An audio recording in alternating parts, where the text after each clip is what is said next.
Assalamualaikum warahmatullahi wabarakatuh. Sebelumnya perkenalkan, nama saya Kavita Inureswara. Saya dari Fakultas Fisioterapi, jurusan Fisioterapi Yasa Unggul, angkatan 2020. Nah, di sini saya akan membahas tentang basic electricity untuk memenuhi tugas elektrofisika dan sumber fisi 1. Nah, pertama-tama kita apa sih itu basic electricity? Definisi basic electrical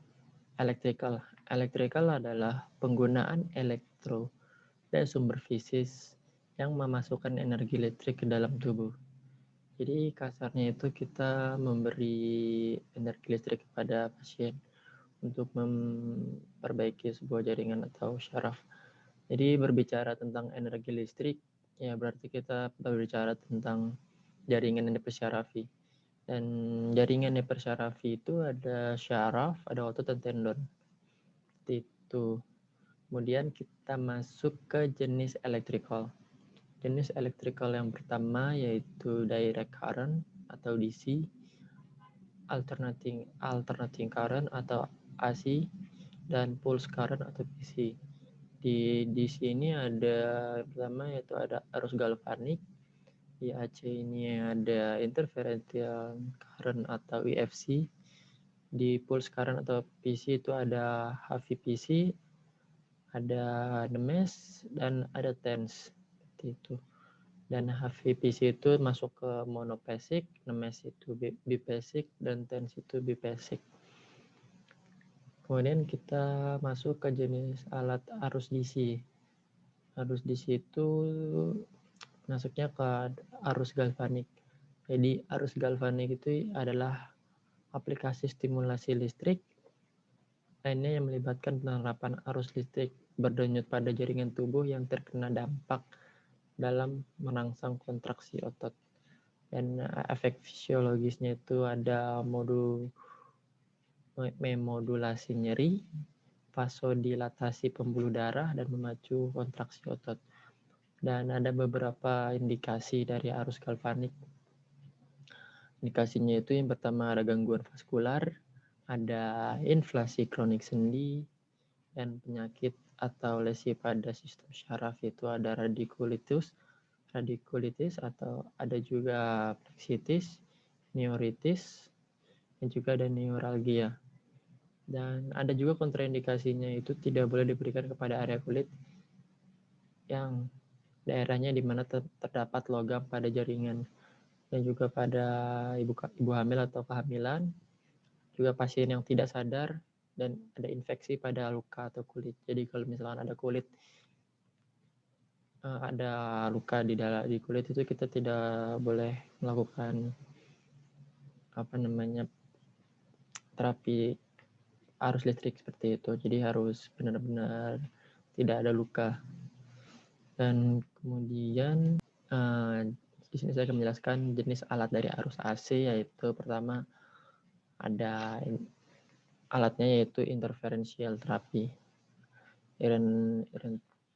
Interferential therapy adalah suatu fenomena yang terjadi jika dua osilasi yang secara bersamaan bertemu dalam satu medium, yang artinya yaitu WFC ini adalah gabungan dari dua arus bolak-balik berfrekuensi menengah dalam bentuk elektroda, sehingga terjadi interaksi arus dalam bentuk superposisi. WFC ini adalah salah satu arus yang banyak digunakan untuk mengurangi rasa sakit karena memiliki beberapa efek samping yang terkait, yaitu analgesia.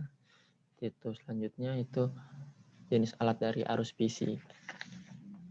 Arus PC itu ada yang pertama tadi itu ada ini HVPC, ada nemes, dan ada tens. Seperti itu. Pertama itu HVPC, ini ada alatnya, ada berupa gambar seperti ini alat HVPC. HVPC ini merupakan suatu cara penggunaan arus listrik, yaitu arus searah atau daerah current yang bertujuan untuk pengobatan itu. Nah, dari arus PC ini merupakan arus yang bisa bersifat monopasic dan bipasic, yang sifat arusnya terputus-putus gitu. Dan fungsi utamanya adalah untuk memacu penyembuhan luka, edukasi ulang otot, dan modulasi nyeri. Dan bentuk gelombang yaitu monopolar twin peak dengan bentuk naik dan turunnya amplitudo secara fixed atau tetap. Dan kontraindikasinya itu ada sinus karotis dan kehamilan. Jadi jika kepada ibu hamil itu nggak bisa dilakukan terapi HVPC seperti itu. Selanjutnya yaitu NEMES atau Neuromuscular Electrical Stimulation. NEMES ini merupakan aplikasi dari stimulasi listrik yang memproduksi kontraksi otot rangka sebagai suatu hasil dari stimulasi elektrik perifer perkutan, dan yang bertujuan yaitu untuk penguatan otot dan terutama pada kondisi imobilisasi lama. Dan tujuan yang lainnya yaitu untuk mempertahankan massa otot serta melatih otot secara selektif seperti itu. Dan ini merupakan alat dari NEMES, salah satu alat dari NEMES. Kemudian yaitu TENS atau Transcutaneous Electrical Nerve Stimulation, yang merupakan suatu cara penggunaan energi listrik yang berguna untuk merangsang sistem saraf melalui permukaan kulit yang telah terbukti efektif untuk menghilangkan nyeri. Dan pada penggunaan TENS ini perlu diperhatikan dua hal, yaitu indikasi dan kontraindikasi. Dan indikasinya juga terbagi menjadi dua, yaitu nyeri akut dan nyeri kronis. Dan indikasinya itu meliputi nyeri akibat trauma, muskuloskeletal, neuralgia.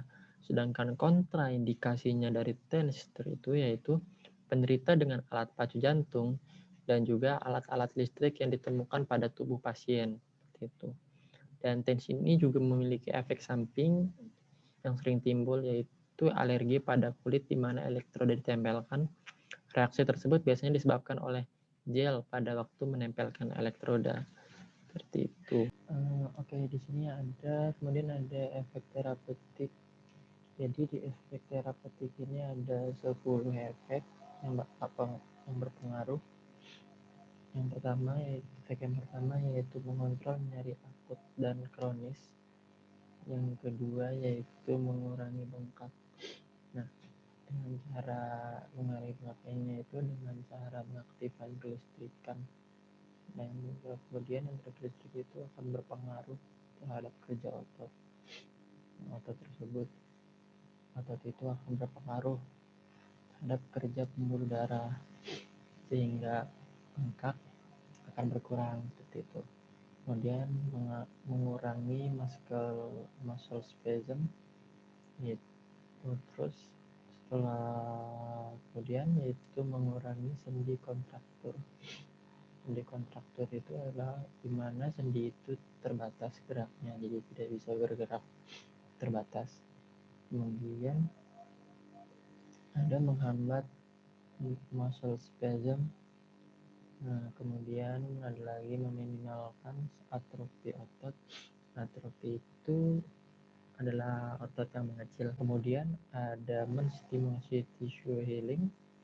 Nah, selanjutnya yaitu menstimulasi muscle re-education.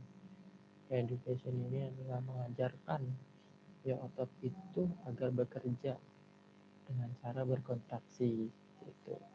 Kemudian menstimulasi fracture healing. Dan yang terakhir adalah menstimulasi kekuatan otot. Menstimulasi kekuatan otot itu bukan menambah otot itu semakin kuat, tapi hanya mengaktifkan sistem syarafnya saja. Nah, jika ingin otot itu menjadi kuat, harus yang lebih kuat, itu tuh harus ada exercise gitu, atau ada beban gitu. Oke, cukup itu presentasi yang saya presentasikan. Kurang lebihnya mohon maaf, saya akhiri. Wassalamualaikum warahmatullahi wabarakatuh.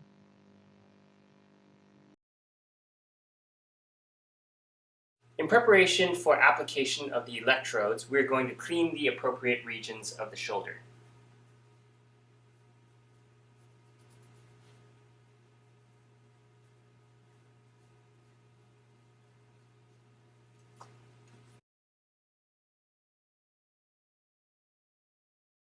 For the interferential current treatment, depending on the size of the treatment area, you can apply 4 pads, or on a smaller area, you can apply 2 pads and use a pre-modulation setting on the device. Here we're going to use 4 pads.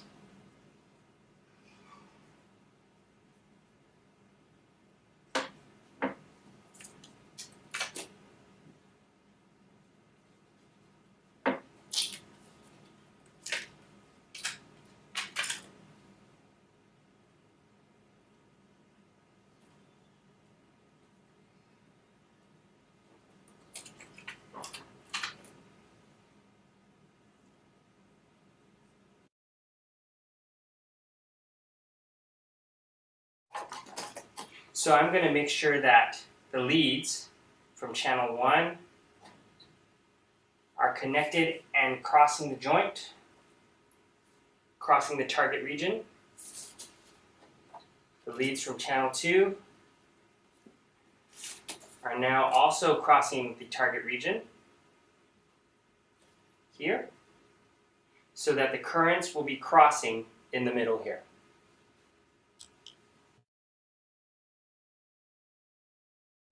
We're going to apply the stimulation for 10 to 15 minutes.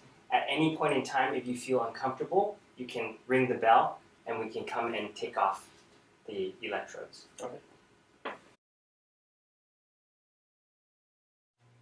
Okay, Patrick, I'm going to turn on the unit. What you're going to feel is some tingling and eventually a mix of tingling and muscle contraction, okay?